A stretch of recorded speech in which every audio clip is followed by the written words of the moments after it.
Jadi kalau dibilang sudah kemana aja, kita sudah dari Aceh sampai Papua. Maka di sini kita akhirnya belajar kemudian bagaimana ibadah puluhan tahun tuh kalah oleh maksiat.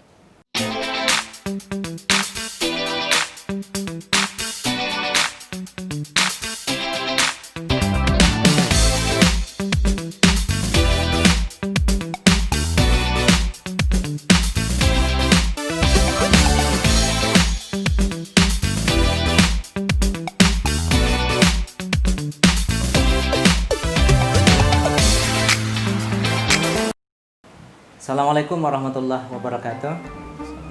Alhamdulillah berjumpa lagi di channel kami Elva Taufik. Hari ini kita kedatangan tamu spesial yang luar biasa pada hari ini, dan insya Allah kita akan membahas hal yang sangat spesial juga. Tapi terlebih dahulu jangan lupa subscribe, like, dan share. Baik Ustadz, aduh Masya Allah nih.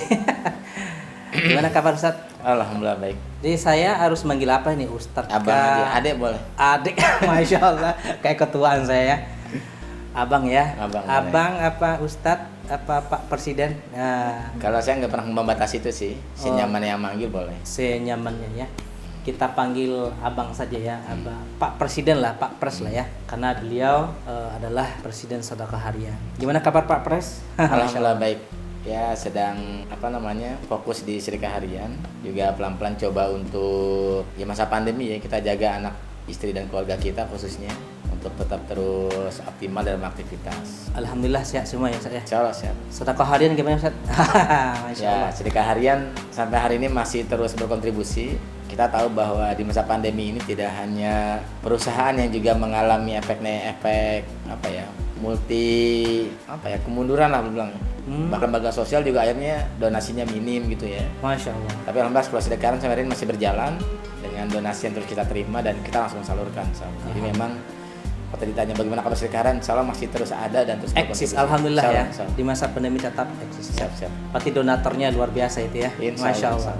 Nah, Bang Taufik gimana nih? Saya perhatikan di sosial medianya aktif ngajar juga ya. Gimana kabar kampus selama pandemi? Alhamdulillah saya mengajar di Untirta. Kebetulan pandemi itu datang, wabah ini datang pada saat selesai UTS. Jadi setelah UTS itu pembelajaran masih berlanjut, tapi tidak online, tidak offline tapi online itu lewat daring.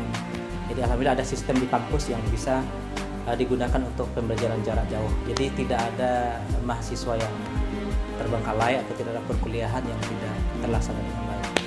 Gitu Pak Pres. Berarti aktivitas ngajar masih ada ya jalan. Alhamdulillah ngejar jalan alhamdulillah. Terus kalau yang jualannya gimana? Masya Allah. Jualannya nih ternyata. Ini jualan alhamdulillah jalan. Ini sebenarnya kan di Tiga Rasa ini yang jalan sebenarnya istri ya. Istri, kalau saya itu lebih kepada support ya.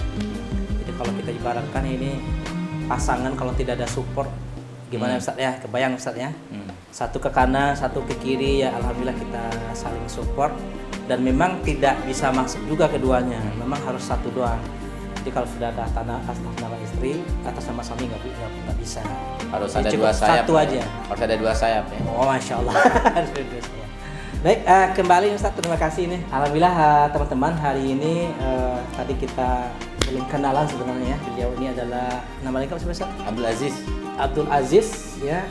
Beliau ini adalah salah seorang pendiri lembaga yang luar biasa untuk yang sangat dibutuhkan oleh umat, dan beliau sendiri membangun yang namanya adalah sedekah harian. Ini sebenarnya sedekah harian ini luar biasa sekali ini sebenarnya. Karena kalau dibaca-baca di lain di tempat-tempat yang lain itu nggak ada istilah harian ya, bahkan tidak ada istilah bulanan. Ini luar biasa sekali ini, ada namanya sedekah harian. Apa rahasia sebenarnya nanti kita ungkap ya. Siap. Baik Ustadz, yang pertama ini kita jawab aja Ustadz ya, tanya ya, jawab boleh, aja boleh. Ya. Kenapa ini yang dinamakan sedekah harian? Ya mungkin terima kasih buat Bang Taufik. Kalau kebetulan awal itu dulu saya pernah aktif di komunitas online ya gitu. Kemudian ada beberapa komunitas, ada komunitas duha, komunitas tahajud. Masya Allah. Kemudian ada komunitas tilawah ya, Dewan Jus. Kemudian saya kepikiran, kayaknya komunitas sedekah harian perlu nih gitu. Masya Nah, Allah. dasar hukumnya dari mana? Hadis yang mengatakan bahwa Rasulullah itu punya 7 ibadah sunnah unggulan. Masya Allah ya. dari mulai buka mata sampai nutup mata ya. Berarti ada tahajud, ada tilawah, zikir, menjaga wudhu dan sedekah. Nah dari sanalah kemudian berasal kita bikin namanya sedekah harian. Sedekah harian luar biasa. Sedekah harian.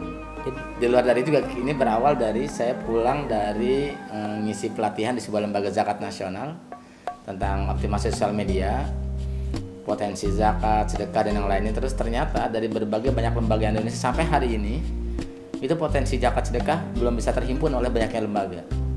Jadi belum nyampe 10% ya, bahkan hanya 10% dari total 100% potensi zakat infak sedekah di Indonesia. Gitu. Kita asumsikan misalkan potensi zakat misalkan itu 20 triliun, itu baru terhimpun dari semua lembaga baru 2 triliun. Masya Allah. Makanya akhirnya kita berkonsultasi dengan orang-orang yang paham ini dan kita juga dengan para guru-guru kita, udahlah kita declare namanya sedekah harian. Kenapa nama sedekah harian? Agar ini menjadi sebuah sunnah Rasul juga ya. Kalau bahasanya kami itu tidak ada hari terlewat kecuali ada sedekah di dalamnya. Iya benar. Nah, gitu. Itu sih dari kami akhirnya kenapa namanya sedekah harian gitu. Kenapa nggak sedekah mingguan bulanan? Karena tadi berdasarkan hadis yang tadi sih. Hadis yang bagaimana kemudian di setiap hari itu ada tahajud, ada duha dan tentunya ada sedekah gitu. Jadi pasti berbeda dong ya ke kualitas pahala ya antara ada kan kadang-kadang kita nih ya sudah saya rapel aja nih sedekahnya di bulan depan. Ini ada ini nggak ya? Ada beda nggak kekuatannya nih? Kekuatan nilainya misalnya ada orang yang walaupun misalnya 20.000 sehari konsisten tiap hari kan. Ada pula orang yang saya bulan depan aja saya tahun depan aja tapi dirapel sama dia misalnya. Beda nggak ini nilainya kira-kira? Jadi salah satu ibadah yang disukai oleh Allah adalah yang sedikit tapi berkelanjutan. Masya Allah benar ya. Itu yang kita walaupun sehari 1.000, 2.000, 20.000 itu continue. Terus-terusan gitu ya, seumur hidup gitu ya. Itu bahkan lebih utama daripada yang sekali sedekah 1 juta, 2 juta. Masya Allah. Itu lebih Allah sukai gitu. Jadi luar biasa ini ya. Berarti harus komitmen nih kita sedekah harian tiap hari ya. Bahkan sudah ada namanya lembaga sedekah hariannya. Karena emang orang butuh, ya orang butuhkan tiap hari Ustaz. Iya. Bener ya, orang yang butuhkan itu tiap hari ya, bener. Kalau bahasa kami begini, kita tiap hari makan, kita tiap hari tidur, kita tiap hari istirahat, ibaratnya setiap hari sedekah juga gitu. Masya Allah, alhamdulillah ya, luar biasa. Baik, sejak kapan nih Ustaz sedekah harian ini? Jadi kita mulai ada itu karena awalnya bentuknya komunitas, kita gerak di Twitter ya. Twitter bergerak, akhirnya kemudian online, komunitas online, anak-anak muda juga yang kumpul itu baru kita musyawarah pendirinya saya dengan Bang Edisman namanya orang Jakarta. Oh iya. Itu berdua itu di 12 Januari tahun 2012. Januari tahun 2012. Berarti kalau sekarang sudah berapa tahun itu? Itu baru hasil, jadi itu didasarkan kepada akun Twitter yang kita bikin di tanggal itu gitu untuk menentukan. Tapi ada juga pertanyaan, tapi kalau dibilang lahir yayasannya itu yayasannya sendiri lahir 2013-2014. Secara ide gagasan itu tanggal 12-an ya. 12 Januari 2012. Tapi secara sudah resmi itu di 2013-2014. 2013. Badan hukum yayasan di situ. Baik, kita tanya lagi nih ya. Apa saja sih Ustadz yang sudah dilakukan oleh sedekah harian? Oke. Cerita sedikit dong. Kalau dari berjalan kita insya Allah karena polanya relawan, yang pasti sebenarnya program utama kita adalah sedekah setiap hari. Sedekah tiap hari. Itu program utama kita. Nah, kemudian program turunannya kita tuh ada peduli bencana, ada kemudian Ramadan, ada belajar kurban, ada peduli yatim duafa, ada beasiswa dan juga peduli dunia Islam. Itu program-programnya kita insya Allah. Jadi kalau dibilang sudah kemana aja, kita sudah dari Aceh sampai Papua. Oh, masya Allah keliling ya. Sudah insya Allah. Artinya di mana ada sebuah peristiwa yang membutuhkan bantuan sosial gitu kan, sedekah harian sudah terlebih dahulu ya. Tidak dahulu sih, tapi kita insya Allah akan terlibat. Hadir lah ya. Insya Allah. Jadi di mana ada musibah, kemudian sedekah harian hadir untuk membantu mereka dan menyertai mereka gitu kan. Siap. Ada hal yang menarik nggak Ustadz ketika Ustadz misalnya sudah kemana-mana itu, apa peristiwa yang sangat berkesan gitu? Jadi yang menarik dari sedekah harian yang pertama adalah saya kadang iri sama para relawan ya. Di relawan ini bahkan pengorbanan mereka melebihi saya gitu. Masya Allah. Kadang mereka berkorban waktu, tenaga untuk bergerak pakai nama sedekah harian. Ada satu momentum di mana itu ketika kita dengan para donatur bawa mobil bareng-bareng gitu ya. Pas kita ingin ganti bensinnya, nggak usah gitu. Kita ganti jalan, mereka bilang nggak usah. Bahkan kita pernah dulu bareng dengan Mbak Asma Nadia ya di satu event pertama. Mbak Asma Nadia.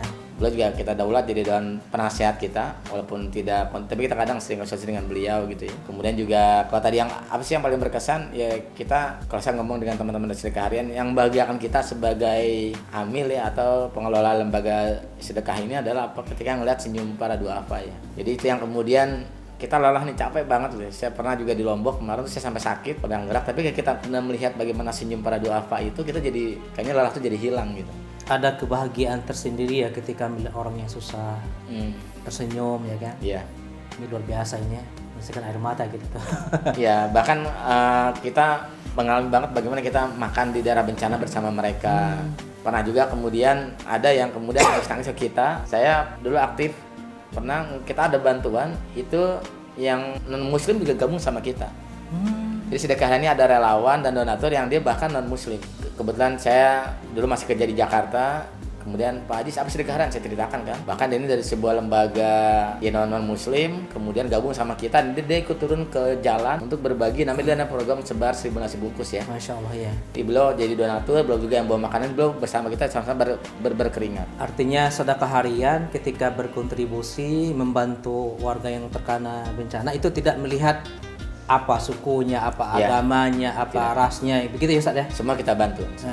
Jadi apapun agamanya, selama butuh bantuan kita akan bantu itu. Baik Pak Pras, ini lanjut nih. Di saat kondisi yang seperti ini, bagaimana ya kontribusi lembaga seperti sedekah harian atau lembaga zakat yang lain untuk membangkitkan ekonomi umat? Oke, bismillah ya. Jadi per Januari 2020 ini Indonesia dilanda oleh namanya pandemi COVID-19 ya. Iya. Semua lembaga bergerak masing-masing, khusus sedekah harian. Kita coba ada beberapa program. Yang pertama adalah sembako untuk warga terdampak COVID. Iya. Itu kita bantu tuh rutin tuh, galang dana kita bantu ke beberapa kepala keluarga ya. Kemudian juga beberapa rumah sakit, dari rumah sakit di Bogor, di Jakarta, di Tangerang, itu kita subsidi terkait dengan buat multivitamin tenaga medis, APD, buah-buahan, dan juga makanan ringan. Itu kita support terus gitu ya. Jadi kalau tadi kaitannya bagaimana dengan kondisi kita saat ini, ya yang pasti kita bagaimana mencoba berkontribusi gitu ya. Walaupun itu tidak banyak ya, kita coba berkontribusi. Ada rumah sakit kita kunjungi, kita siapkan hand sanitizer, disinfektan, APD, dan yang lain. Dan ini kita kumpulkan ke masyarakat, kemudian kita berikan kepada mereka.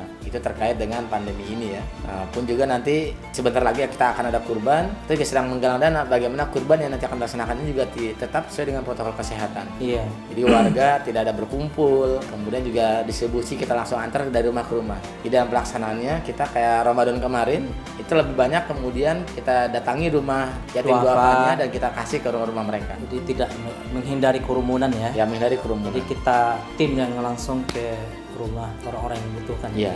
Itu yang kita lakukan. Ustaz, di tengah Pak Pras ya, di tengah kondisi seperti ini juga kan, bagaimana sih apa yang harus kita lakukan dia umat muslim ya yang luar biasa jumlahnya ini.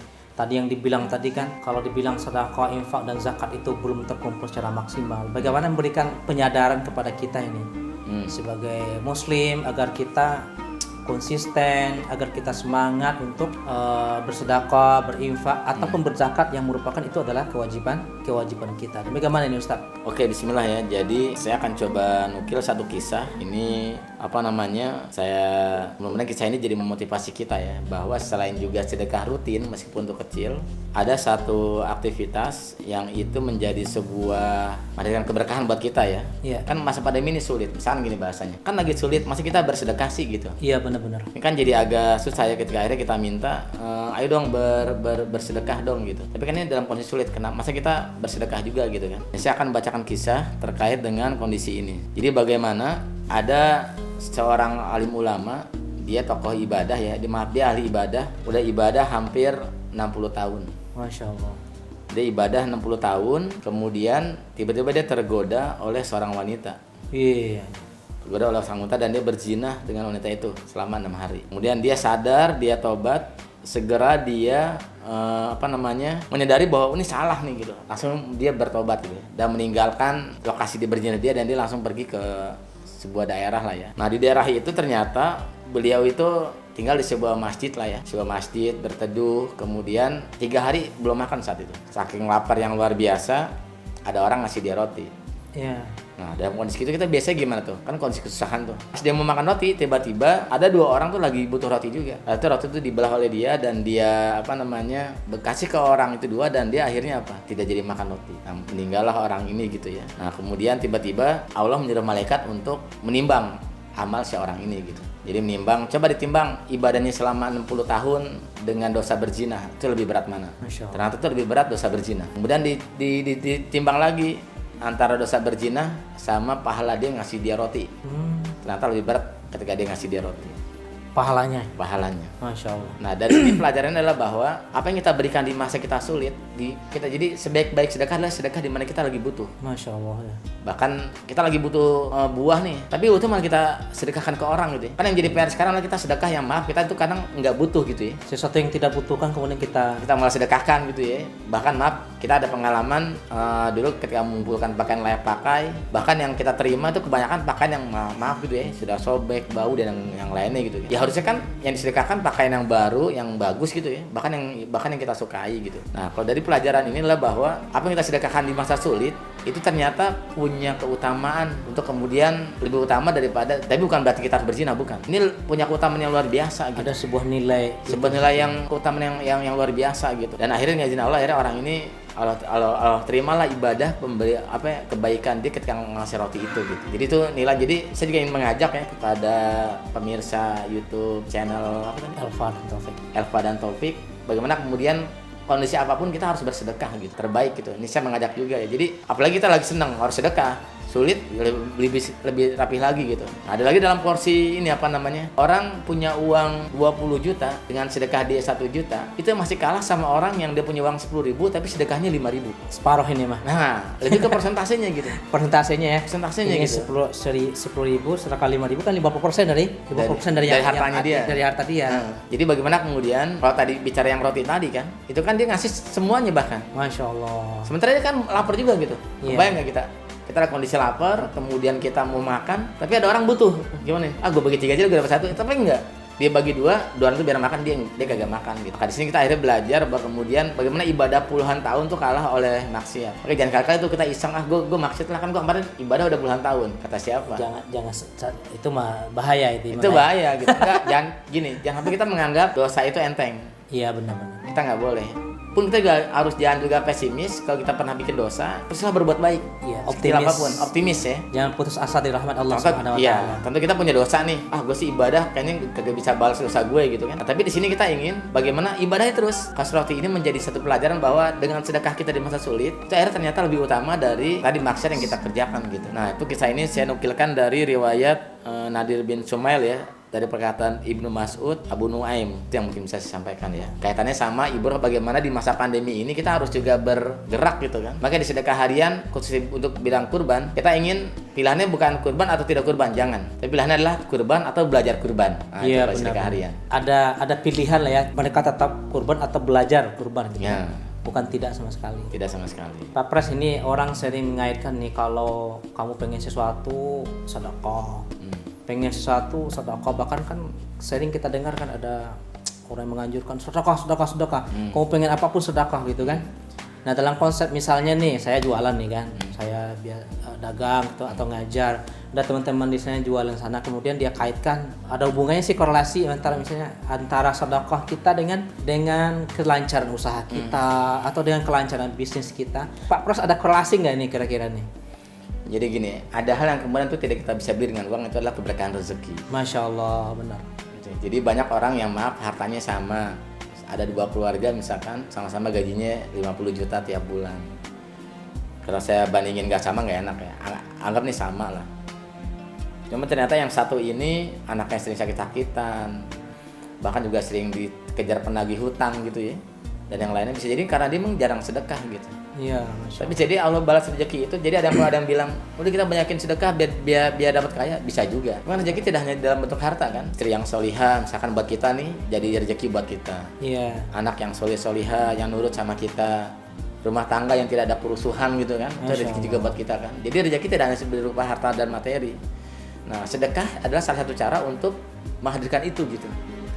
Jadi kalau kita kaitkan, terkait juga ya, ketika misalnya kita rajin sedekah, kemudian keluarga kita aman, tidak ada yang alhamdulillah diberkahi Allah Subhanahu wa taala, akhirnya kita bahagia, pikiran kita fresh dan berimpact kepada apa yang kita lakukan tadi. Iya, benar. Nah, benar kayak gitu ya Ustaz ya. Bahkan ada yang bilang begini, ada orang yang dia kecelakaan, kemudian harus banyak butuh uang buat berobat, kita sakitan. Ternyata itu cara Allah mengambil uang kita. Oh, Ada banyak cara kan, daripada diambil dengan cara itu, mending kita keluarin dengan cara bersedekah. Nah, itu Masya pilihannya begitu. Jadi kalau bahasanya, kamu mau diambil uang dengan cara kecelakaan atau musibah, atau diambil dengan cara bersedekah, kita pilih bersedekah aja. Gitu.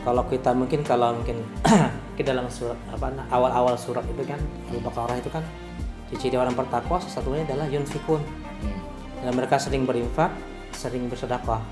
Nah, ujung daripada orang bertakwa itu mungkin Ustaz ya Pak Pres ya. Ya kan Allah kasih min haitsu la yahtasib gitu. Bisa jadi nyambung nggak kisah itu tuh? bisa. Ya. Jadi memang sedekah satu cara untuk menghadirkan yang kalau bahasa saya itu unpredictable ini Sesuatu yang tidak bisa diprediksi ya. Iya, tiba-tiba ada rezeki datang itu kan dari sedekah kita gitu kan. Jadi jangan kemudian kita tiba-tiba malahan, tapi misalkan contoh nih, mungkin saya tadi nangkep misalkan, kita boleh nggak sih sedekah buat dapat kekayaan? Boleh aja. Cuman tidak sesempit itu gitu. Iya, begitu.